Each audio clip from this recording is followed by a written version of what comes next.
Hello students, मैं धीरज रॉय आपका स्वागत करता हूं अपने यूट्यूब चैनल बायो कंसेप्ट में। स्टूडेंट, हम लोग अभी अपने क्लास 12 का पहला चैप्टर पढ़ रहे हैं, रिप्रोडक्शन इन ऑर्गेनिजम्स। और ये चैप्टर लगभग हम लोग 75 to 80% खत्म कर चुके हैं। और इस चैप्टर के अंदर स्टूडेंट हम लोग असेक्सुअल रिप्रोडक्शन को खत्म करके सेक्सुअल रिप्रोडक्शन पढ़ रहे हैं। और पिछले लेक्चर में हम लोगों ने स्टूडेंट सेक्सुअल रिप्रोडक्शन के कैरेक्टरिस्टिक्स के बारे में पढ़ा। और कैरेक्टरिस्टिक्स के बारे में पढ़ने के बाद हम लोगों ने स्टूडेंट देखा कि जो ऑर्गेनिजम्स सेक्सुअल रिप्रोडक्शन को करते हैं वो एक मैच्योरिटी को गेन करने के बाद ही सेक्सुअल रिप्रोडक्शन को करते थे। और इस बेसिस पर हम लोगों ने स्टूडेंट्स लाइफ में जो फेज होते हैं उनको 3 पार्ट्स में क्लासिफाई किया, जिसमें सबसे पहले फेज को बोला था हम लोगों ने जुवेनाइल फेज, दूसरे फेज को हम लोगों ने बोला था रिप्रोडक्टिव फेज, और तीसरे फेज को बोला था स्टूडेंट हमने सेनेसेंट फेज। और स्टूडेंट्स हम लोगों ने ये भी डिस्कस किया था कि प्लांट्स के अंदर जो जुवेनाइल फेज होता है उसको हम लोग क्या बोलते हैं, वेजिटेटिव फेज। तो स्टूडेंट्स आज हम लोग इसका अगला फेज, अपने लाइफ का अगला फेज डिस्कस करने वाले हैं, जिसका नाम है रिप्रोडक्टिव फेज। ठीक है, तो स्टूडेंट्स फेजेस ऑफ लाइफ के फेज को हम लोग क्या कर रहे हैं, पढ़ रहे हैं। तो सबसे पहला फेज स्टूडेंट हम लोगों ने कौन सा पढ़ा था? सबसे पहला फेज था हम लोग का स्टूडेंट जुवेनाइल फेज। दूसरा फेज था student vegetative phase, reproductive phase. और स्टूडेंट तीसरा फेज था सेनिसेंट फेज। और हम लोगों ने ये भी डिस्कस किया था स्टूडेंट की जो जुवेनाइल फेज होता है उस फेज को प्लांट के अंदर हम लोग बोलते हैं वेजिटेटिव फेज। क्या बोलते हैं? Vegetative phase. Student juvenile phase को हम लोगों ने डिस्कस कर लिया था, और जुवेनाइल फेज के बारे में हम लोगों ने पढ़ा था कि जुवेनाइल फेज हम उस फेज को बोलते हैं जिसमें कोई भी ऑर्गेनिज्म सेक्सुअल रिप्रोडक्शन करने से पहले मैच्योरिटी को गेन करता है। ठीक है, उस फेज को हम लोग क्या बोलते थे? Juvenile phase. और प्लांट्स के अंदर स्टूडेंट्स हम लोग उस फेज को बोलते थे वेजिटेटिव फेज। आज हम लोग स्टूडेंट डिस्कस करने वाले हैं रिप्रोडक्टिव फेज। इस फेज के अंदर स्टूडेंट्स ऑर्गेनिज्म जो है वो एलिजिबल हो जाते हैं रिप्रोडक्शन के लिए, और रिप्रोड्यूस करना शुरू कर देते हैं, और अपने अपने जैसे यंग वंस को प्रोड्यूस करना शुरू कर देते हैं। तो हम लोग डिफाइन करते हैं रिप्रोडक्टिव फेज को।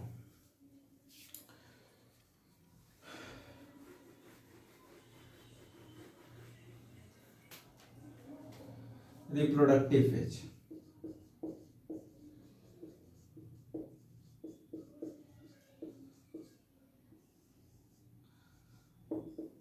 स्टूडेंट, जैसा कि हम लोग जानते हैं कि रिप्रोडक्शन फेज से पहले वेजिटेटिव फेज था, और वेजिटेटिव फेज के बाद जो ऑर्गेनिज्म है वो रिप्रोडक्टिव फेज में जाएगा। तो हमें पता कैसे चलता है कि जो ऑर्गेनिज्म है वो वेजिटेटिव फेज से रिप्रोडक्टिव फेज में चला गया है? तो स्टूडेंट्स, अगर हम प्लांट्स की बात करें तो प्लांट्स के अंदर हमें पता चलता है कि जो प्लांट्स के अंदर जब फ्लावरिंग शुरू हो जाती है तब हमें इस बात का पता चल जाता है कि जो प्लांट है वो रिप्रोडक्टिव फेज में जा चुका है। ठीक है, और अगर एनिमल्स की हम लोग स्टूडेंट बात करें तो एनिमल्स का जो रिप्रोडक्टिव ऑर्गन्स होते हैं उनके अंदर कुछ साइक्लिकल चेंज शुरू हो जाते हैं, और उन साइक्लिकल चेंज की सहायता से हमें यह पता चल जाता है कि जो ये एनिमल है ये रिप्रोडक्टिव फेज में जा चुका है। तो स्टूडेंट, हम लोग उन सारे कैरेक्टरिस्टिक्स को भी डिस्कस करने वाले हैं जो कि ये बताते हैं कि जो ऑर्गेनिजम्स है वो रिप्रोडक्टिव फेज में जा चुके हैं। तो सबसे पहले हम लोग स्टूडेंट रिप्रोडक्टिव फेज को डिस्कस करते हैं, और रिप्रोडक्टिव फेज को डिस्कस करने के बाद हम लोग ये डिस्कस करेंगे कि हमें कैसे पता चलता है कि जो ऑर्गेनिजम्स जो है वो जुवेनाइल फेज से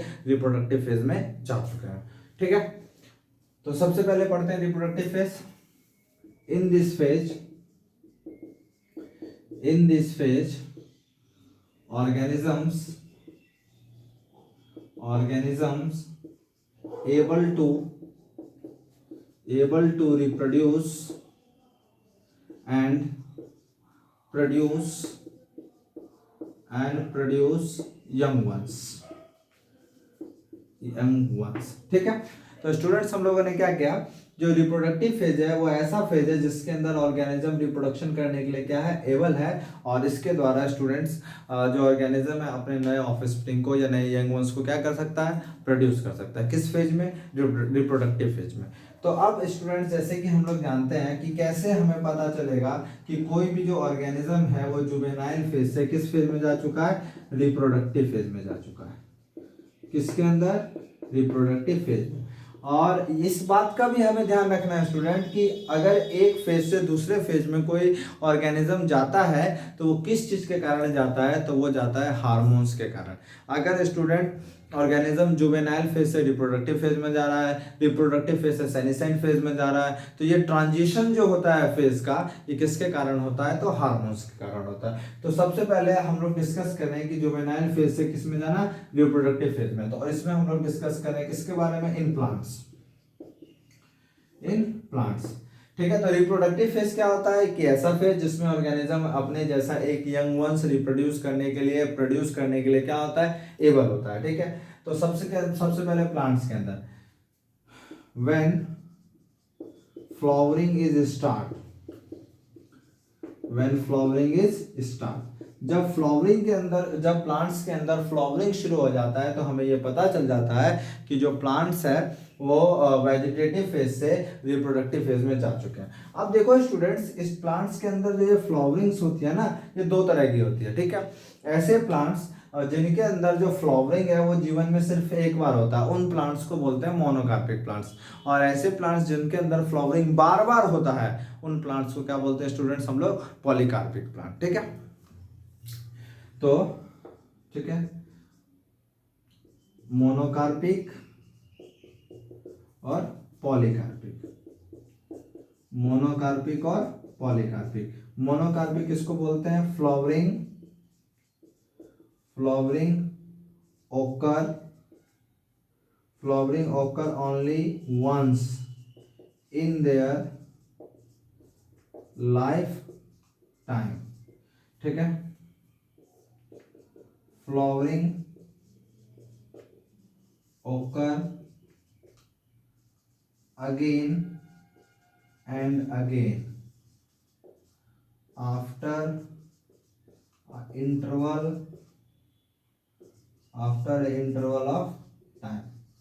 ठीक है स्टूडेंट्स, तो मैंने क्या बोला कि हमें कैसे पता चलता है कि ऑर्गेनिज्म जो है वो जुवेनाइल फेज से किस फेज में जा रहा है, रिप्रोडक्टिव फेज में। तो प्लांट्स के अंदर हमें क्या पता चलता है, जब प्लांट्स के अंदर क्या स्टार्ट हो जाता है स्टूडेंट, फ्लावरिंग्स। तो प्लांट्स के अंदर जो फ्लावरिंग्स होते हैं वो कितने तरीके से होते हैं, दो तरीके से। कुछ प्लांट्स ऐसे होते हैं जिनके लाइफ में फ्लावरिंग सिर्फ एक बार होता है, और उस तरह के प्लांट को हम लोग क्या बोलते हैं, मोनोकार्पिक प्लांट। और कुछ प्लांट ऐसे होते हैं स्टूडेंट्स जिनके अंदर फ्लावरिंग बार बार होता है, और उन प्लांट्स को हम लोग क्या बोलते हैं, पॉलीकार्पिक प्लांट्स। ठीक है, तो हम लोग इसके बेसिस पर जिनके अंदर फ्लावरिंग एक बार होता है स्टूडेंट्स, उन प्लांट्स का जो लाइफ साइकिल है वो 1 या 2 साल का होता है, इसलिए हम इन प्लांट्स को क्या बोलते हैं, एनुअल या बाइनुअल प्लांट।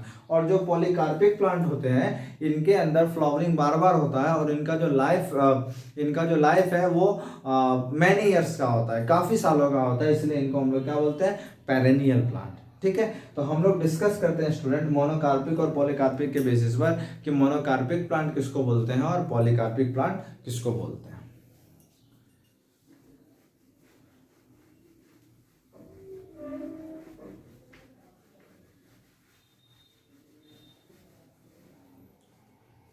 ठीक है, मोनोकार्पिक और इधर हो गया पॉलीकार्पिक।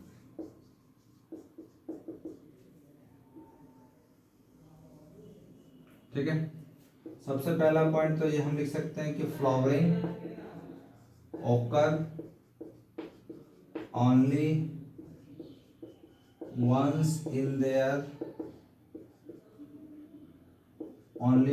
देयर लाइफ टाइम,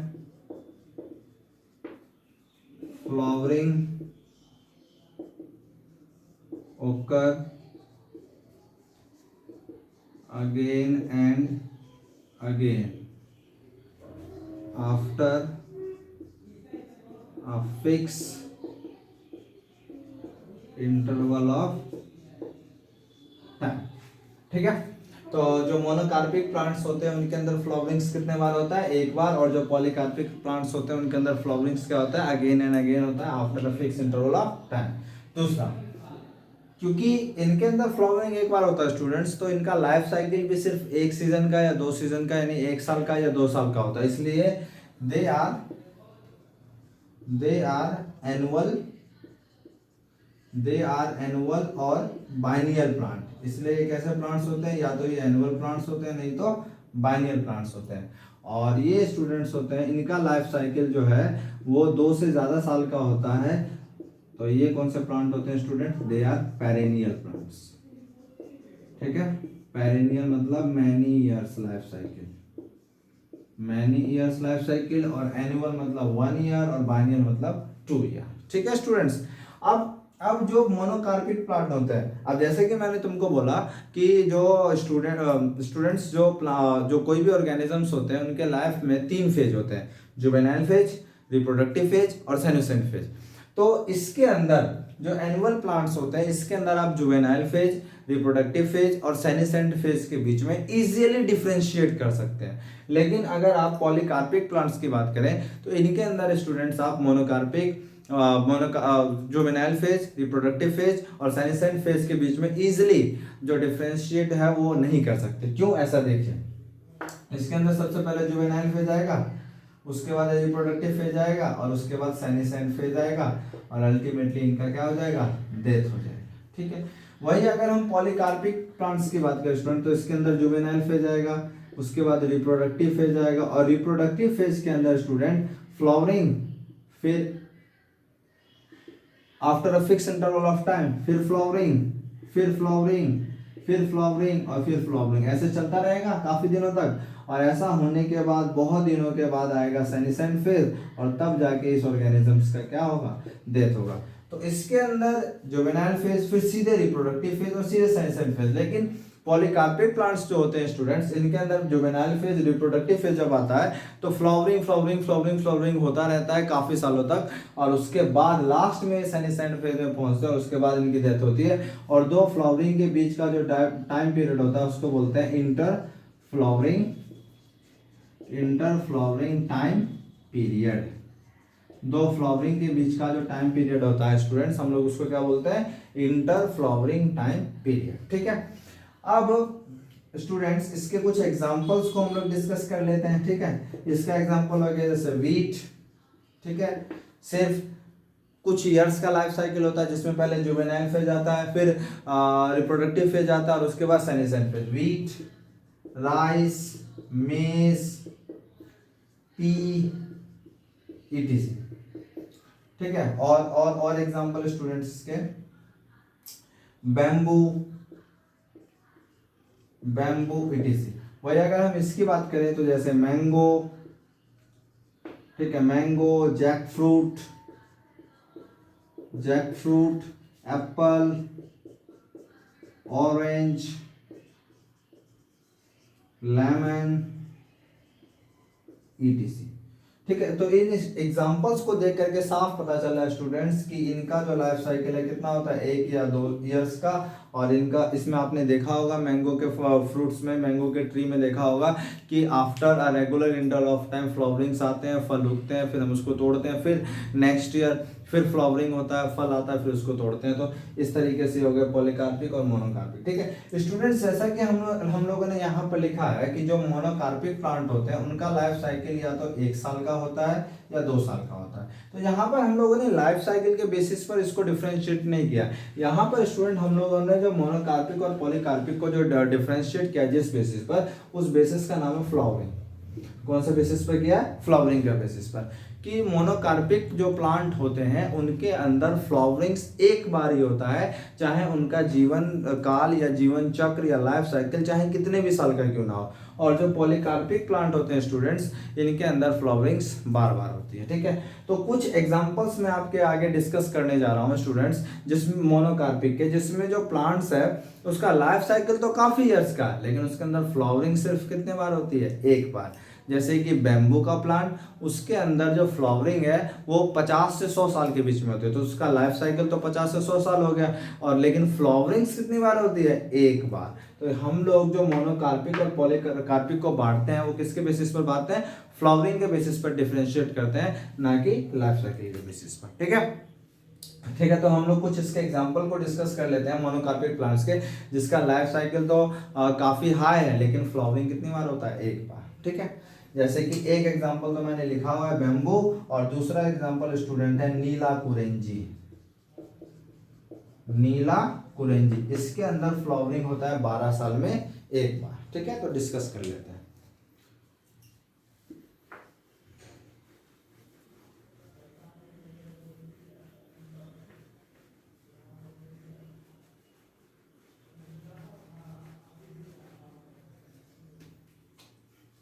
ठीक है, एग्जाम्पल्स ऑफ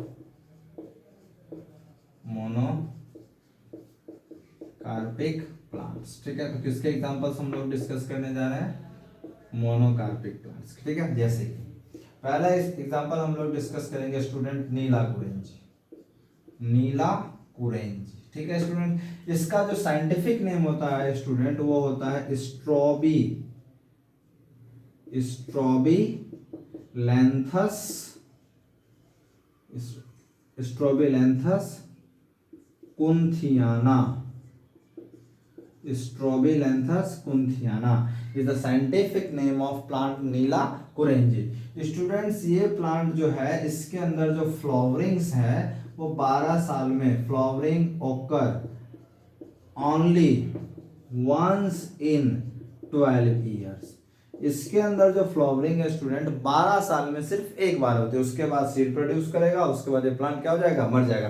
तो स्टूडेंट यहाँ पर हम लोग साफ साफ देख रहे हैं कि ये एक ऐसा मोनोकार्पिक प्लांट है जिसका लाइफ साइकिल तो 2 साल से ज्यादा है, लेकिन इसमें फ्लावरिंग्स कितनी बार होती है? सिर्फ एक बार, इसलिए हम इसको कौन सा प्लांट्स बोलते हैं? Monocarpic plant. ठीक है, एंड दिस प्लांट, इसके अंदर स्टूडेंट लास्ट टाइम फ्लावर हुआ था सितंबर अक्टूबर 2006 एंड सितंबर अक्टूबर 2018। ठीक है स्टूडेंट्स, 12 साल में एक बार, तो सितंबर अक्टूबर 2006 में और सितंबर अक्टूबर 2018 में। And this plant is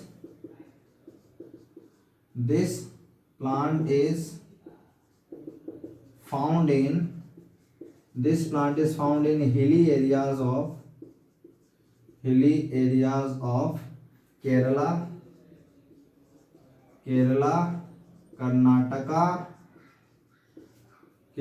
Karnataka and Tamil Nadu। ठीक है स्टूडेंट्स, तो ये था मोनोकार्पिक प्लांट का एक एग्जांपल जिसका लाइफ साइकिल 2 साल से ज़्यादा है, लेकिन फ्लावरिंग सिर्फ एक बार होती है। एक और स्टूडेंट हम लोग एग्जांपल पढ़ेंगे बैम्बू के अंदर स्टूडेंट्स फ्लावरिंग्स होता है 50 से 100 साल के बीच में। ठीक है स्टूडेंट, फ्लावरिंग कितनी बार होता है? 50 से 100 साल के बीच में। After that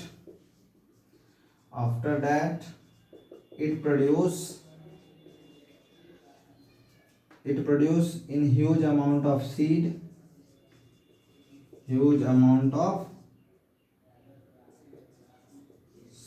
and it will be die।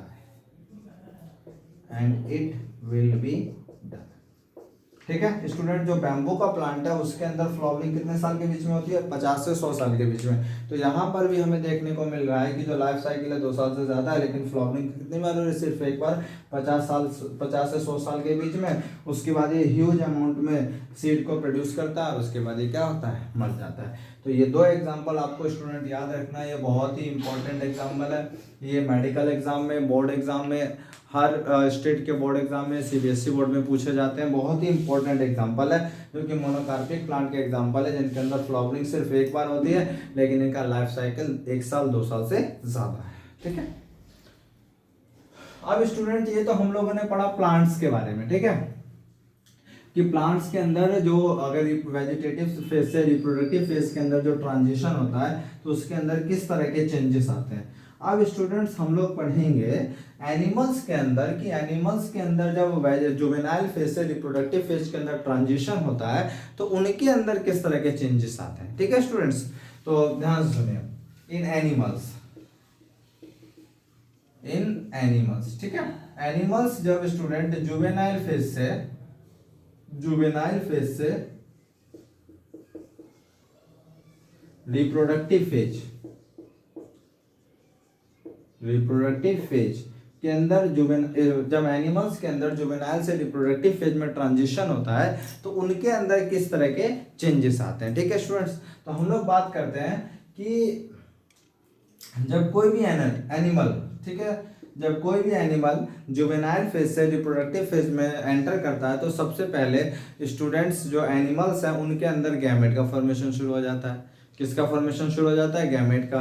अगर मेल है तो उसके अंदर स्पर्म का फॉर्मेशन शुरू हो जाता है, और फीमेल है तो फीमेल के अंदर किसका फॉर्मेशन शुरू हो जाता है? ओवम का। ठीक है, तो हम ऐसा लिख सकते हैं, in animals formation of gamete is start, यानी कि गैमेटोजेनेसिस इज स्टार्ट। जो एनिमल्स है उनके अंदर गैमेटोजेनेसिस यानी गैमेट का जो फॉर्मेशन है वो क्या हो जाता है? शुरू हो जाता है। और गैमेटोजेनेसिस अगर होता है, ठीक है, गैमेटोजेनेसिस अगर होता है तो एक होता है मेल के अंदर, ठीक है, मेल के अंदर स्पर्म का फॉर्मेशन शुरू हो जाता है, या इसी को हम लोग बोलते हैं एंथीरोजॉइड्स। क्या बोलते हैं स्टूडेंट्स? एंथीरोजॉइड्स। और अगर हम फीमेल की बात करें स्टूडेंट, तो फीमेल के अंदर ओवम या एग का फॉर्मेशन शुरू हो जाता है। ठीक है, फीमेल के अंदर ओवम या एग का फॉर्मेशन क्या हो जाता है स्टूडेंट्स? शुरू हो जाता है। अब मेल के अंदर तो स्पर्म का फॉर्मेशन हो रहा है, लेकिन स्टूडेंट्स फीमेल के अंदर जब ओवम का फॉर्मेशन शुरू होता है रिप्रोडक्टिव फेज में, तो फीमेल के जो ओवेरी है उसके अंदर कुछ साइक्लिकल चेंजेस होता है। क्या चेंज होता है? कुछ साइक्लिकल चेंज होता है, कुछ चक्रीय परिवर्तन होता है। जो कुछ चक्रीय परिवर्तन होता है ओवेरी के अंदर, कुछ चक्रीय परिवर्तन होता है हार्मोन्स के अंदर, और कुछ चक्रीय परिवर्तन होता है फीमेल के रिप्रोडक्टिव सिस्टम के डक्ट के अंदर। ठीक है, और ये जो चक्रीय परिवर्तन है, जो साइक्लिकल चेंज है स्टूडेंट्स, ये एनिमल्स के अंदर, एनिमल्स के फीमेल्स के अंदर हर मंथ भी हो सकता है, और किसी किसी ऑर्गेनिजम्स के अंदर सीजनली भी होता है। तो जिसके अंदर हर मंथ जिस एनिमल्स के ओवेरी के अंदर हर मंथ इस तरह का साइक्लिकल चेंज होगा उसको हम लोग बोलते हैं प्राइमेट मैमल्स। और जिस एनिमल के फीमेल के अंदर ये जो साइक्लिकल चेंज है वो एक फेवरेबल सीजन के दौरान होता है, या फिर जब उसको रिप्रोडक्शन करना होता है तभी होता है, तो उस तरह के एनिमल्स को हम लोग स्टूडेंट्स क्या बोलते हैं? Non primate mammals. ठीक है, तो अब हम लोग आगे डिस्कस करते हैं।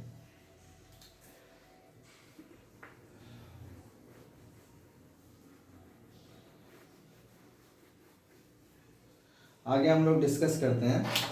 ठीक है,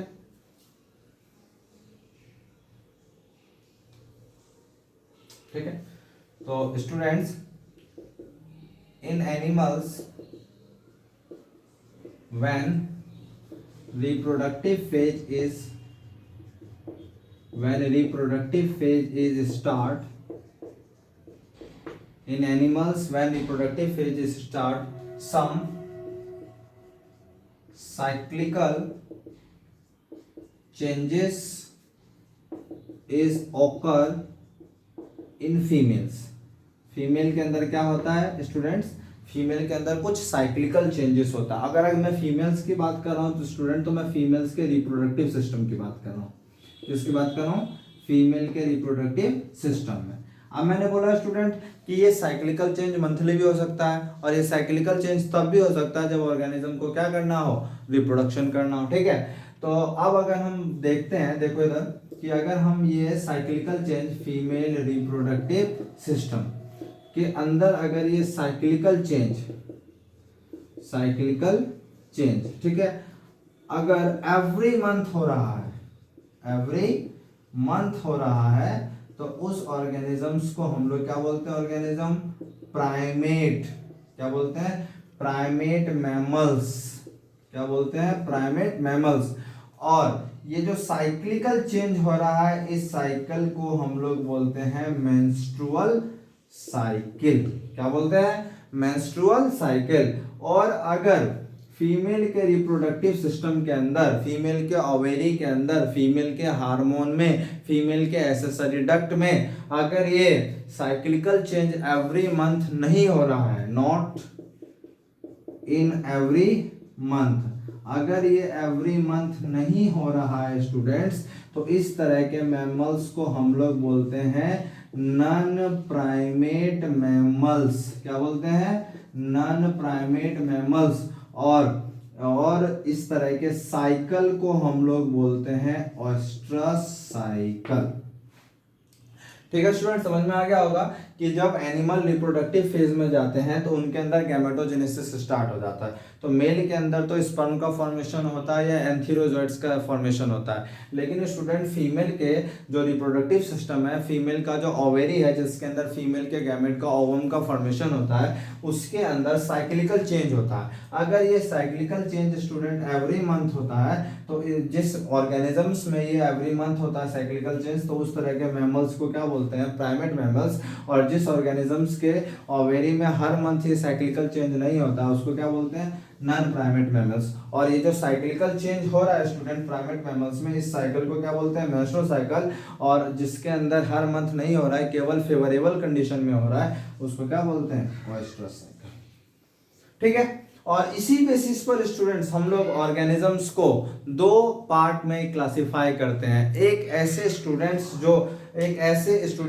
ऐसे एनिमल्स जो कभी भी रिप्रोडक्शन कर सकते हैं, तो उनको बोलते हैं कंटिन्यूअस ब्रीडर। और ऐसे ऑर्गेनिजम्स जो कभी भी रिप्रोडक्शन कर सकते हैं, उनके अंदर हमेशा चलता है कौन सा साइकिल, मेंस्ट्रुअल साइकिल, क्योंकि एवरी मंथ साइक्लिकल चेंज हो रहा है। और ऐसे एनिमल्स या ऐसे मैमल्स स्टूडेंट जो कि केवल फेवरेबल कंडीशन के दौरान ही रिप्रोडक्शन कर सकते हैं, तो उनके अंदर कौन सा साइकिल चलता है, ओएस्ट्रस साइकिल। कौन सा साइकिल, ओएस्ट्रस साइकिल। और इस तरह के ब्रीडर्स को हम लोग क्या बोलते हैं स्टूडेंट, सीजनल ब्रीडर्स। क्या बोलते हैं, सीजनल ब्रीडर्स। तो इस साइक्लिकल चेंज के बेसिस पर हम लोग ऑर्गेनिजम्स को कितने भाग में क्लासिफाई करते हैं, दो भाग में, एक कंटिन्यूअस ब्रीडर और एक सीजनल ब्रीडर्स।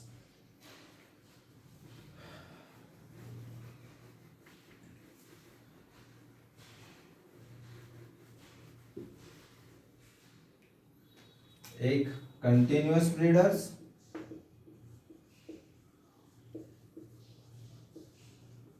एक कंटिन्यूअस ब्रीडर और दूसरा सीजनल ब्रीडर्स। सीजनल ब्रीडर्स, ठीक है। तो जो कंटिन्यूअस ब्रीडर्स होते हैं स्टूडेंट्स, ये जो कंटिन्यूअस ब्रीडर्स होते हैं कौन से मैमल्स होते हैं, ये होते हैं प्राइमेट मैमल्स। हम लिख सकते हैं they are primate mammals, they are primate mammals, ठीक है। और इसमें हम लिख सकते हैं they are non primate, they are non primate mammals, ठीक है। उसके बाद इसमें हम लोग लिख सकते हैं स्टूडेंट्स कि इनके अंदर, इनके ओवरी में जो साइक्लिकल चेंज होता है, उस साइक्लिकल चेंज को हम लोग क्या कहते हैं, मेंस्ट्रुअल साइकिल। तो हम लोग लिख सकते हैं इसके अंदर जो cyclical change occur every month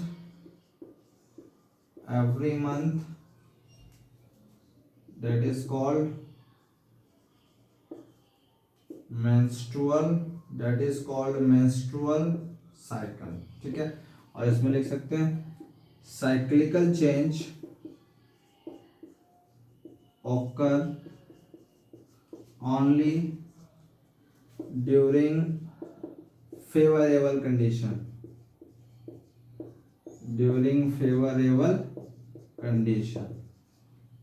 ठीक है। that is called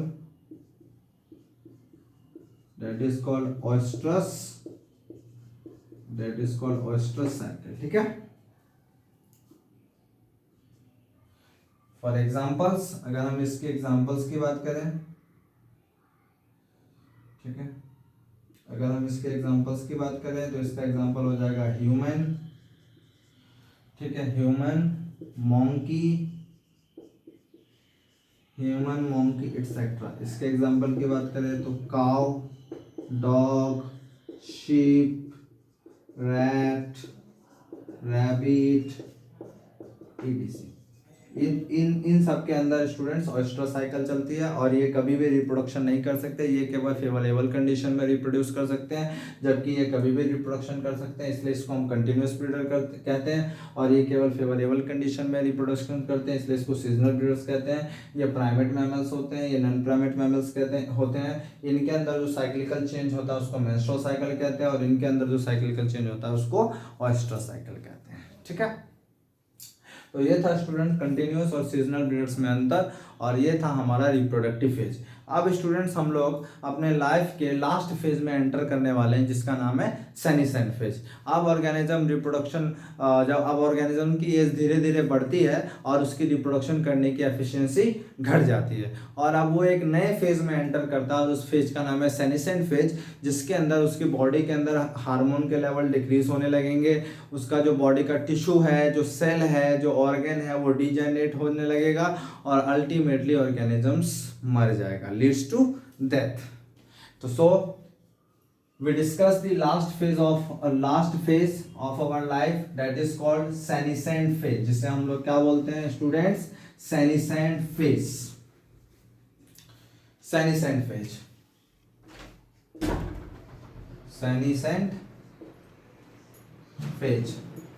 ठीक है, senescent phase, this is the last phase of our life। in this phase our cells, tissue, organs degenerate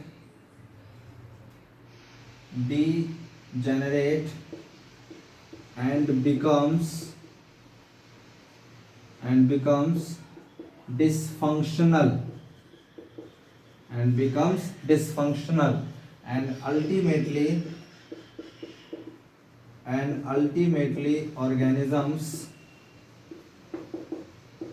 ultimately organisms leads to death। Okay students, इस phase के अंदर ये जो है हमारे लाइफ का लास्ट फेज होता है और इस फेज के अंदर हमारे बॉडी के सेल्स, टिश्यू, ऑर्गन्स जो है वो डिजेनरेट होना शुरू हो जाते हैं, डिसफंक्शनल होना शुरू हो जाते हैं और लास्ट में ऑर्गेनिजम्स की मेटाबॉलिक एक्टिविटी पूरी तरीके से रुक जाती है और ऑर्गेनिजम्स की क्या हो जाती है, मृत्यु हो जाती है। अब स्टूडेंट्स में हम सिर्फ लास्ट पॉइंट देख लेते हैं कि हमारे लाइफ का जो सबसे पहला फेज था उस फेज को हम लोगों ने जुवेनाइल फेज बोला।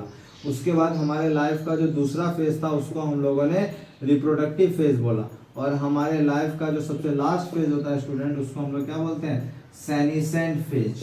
क्या बोलते हैं, सेनिसेंट फेज। तो ये जब ऑर्गेनिज्म जुवेनाइल फेज से रिप्रोडक्टिव फेज में जाता है और रिप्रोडक्टिव फेज से सेनिसेंट फेज में जाता है तो एक फेज से दूसरे फेज में जो ट्रांजिशन होता है इसके लिए कौन रिस्पॉन्सिबल होता है स्टूडेंट्स, हार्मोन्स रिस्पॉन्सिबल।